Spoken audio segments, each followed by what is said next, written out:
The Phantom Tollbooth by Norton Juster, Chapter 4. Confusion in the marketplace. Indeed it was, for as they approached, Milo could see crowds of people pushing and shouting their way among the stalls, buying and selling, trading and bargaining. Huge trading and bargaining, period. Huge wooden-wheeled carts streamed into the market square from the orchards, and long caravans bound for the four corners of the kingdom made ready to leave. Sacks and boxes were piled high, waiting to be delivered to the ships that sailed the sea of knowledge. And off to one side, a group of minstrels sang songs to the delight of those either too young or too old to engage in trade. But above all the noise and tumult of the crowd could be heard the merchants' voices loudly advertising their products. Get your fresh picked ifs, ands, and buts. Hey ya, hey ya, hey ya, nice ripe wares and wins. Juicy, tempting words for sale. So many words and so many people. They were from every place imaginable, and some places even beyond that. And they were all busy sorting, choosing, and stuffing things into cases. As soon as one filled, another was begun. There seemed to be no end to the bustle and activity. Milo and Talk wandered up and down the aisles, looking at the wonderful assortment of words for sale. There were short ones and easy ones for everyday use, and long and very important ones for special occasions, and even some marvelously fancy ones packed in individual gift boxes for use in royal decrees and pronouncements. Step right up, fancy, best quality words right here, announced one man in a booming voice. Step right up. Ah, what can I do for you, little boy? How about a nice bag full of pronouns? Or maybe you'd like our special assortment of names. Milo had never thought much about words before, but these looked so good that he longed to have some. Look, Talk, he cried. Aren't they wonderful? They're fine, if you have something to say, replied Talk in a tired voice. For he was much more interested in finding a bone than in shopping for new words. Maybe if I buy some, I can learn how to use them, said Milo eagerly as he began to pick through the words in the stall. Finally, he chose 3, which looked particularly good to him: quagmire, flabbergast, and upholstery. He had no idea what they meant, but they looked very grand and elegant. How much are these? He inquired. And when the man whispered the answer, he quickly put them back on the shelf and started to walk off. Oops, they must have been expensive. Why not take a few pounds of happy, advised the salesman.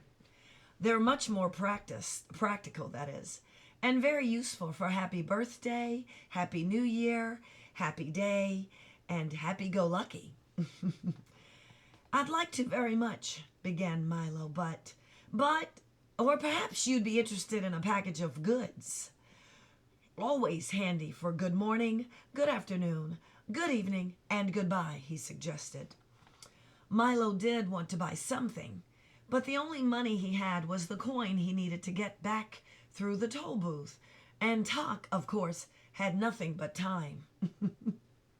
No, thank you, replied Milo. We're just looking.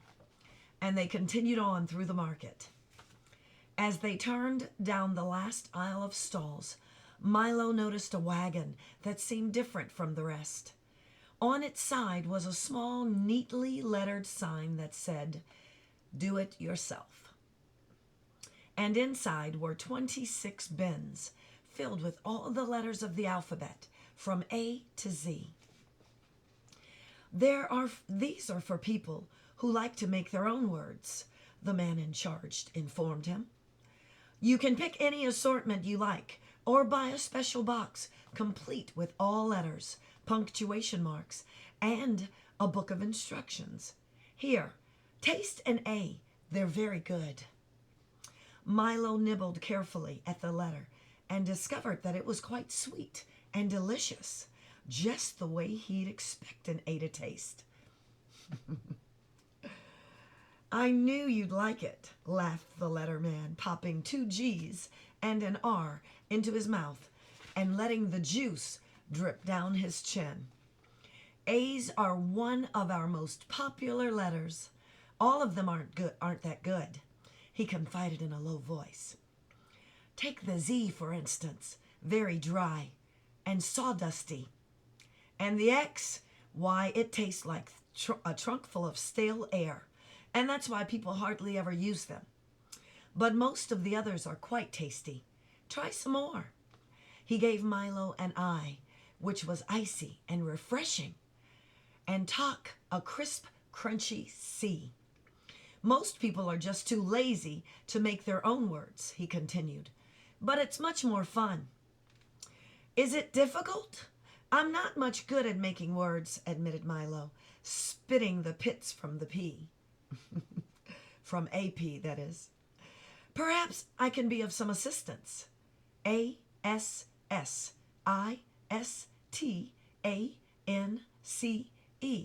buzzed an unfamiliar voice, and when Milo looked up, he saw an enormous bee.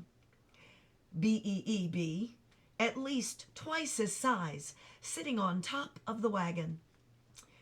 I'm the spelling bee, announced the spelling bee. Don't be alarmed. A-L-A-R-M-E-D. Talk ducked under the wagon, and Milo, who was not overly fond of normal-sized bees, began to back away slowly. I can spell anything. A-N-Y-T-H-I-N-G, he boasted, testing his wings. Try me, try me. Can you spell goodbye? Suggested Milo as he continued backing away.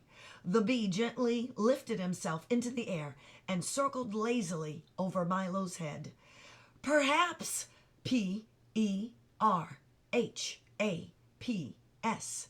You are under the misapprehension. M-I-S-A-P-P-R-E-H-E-N-S-I-O-N. That I am dangerous, he said, turning a smart loop to the left. Let me assure A-S-S-U-R-E. You, that my intentions are peaceful. P-E-A-S, I'm sorry, daggone it, my spelling. P-E-A-C-E-F-U-L.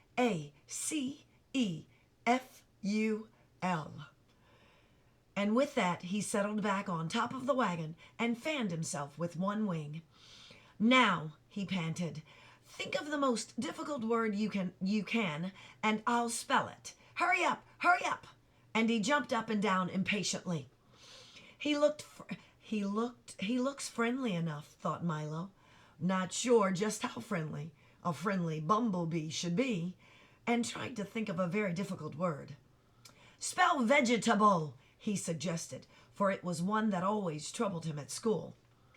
That is a difficult one, said the bee, winking at the letterman. Let me see now. He frowned and wiped his brow, and paced slowly back and forth on top of the wagon. How much time do you have? Just 10 seconds, cried Milo excitedly. Count them off, Talk. Oh dear, oh dear, oh dear, the bee repeated, continuing to pace nervously. Then just as time ran out, he spelled as fast as he could. V-E-G-E-T-A-B-L-E. Correct, shouted the letterman. Everyone cheered. Woo! Can you spell everything? Asked Milo, admiringly. Just about, replied the bee, with a hint of pride in his voice.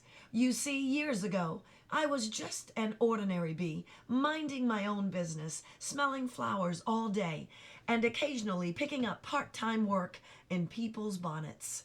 Then one day I realized that I'd never amount to anything without an education, and being naturally adept at spelling, I decided that "Balderdash!" shouted a booming voice, and from around the wagon stepped a large beetle-like insect, dressed in a lavish coat, striped pants, checked vest, spats, and a derby hat.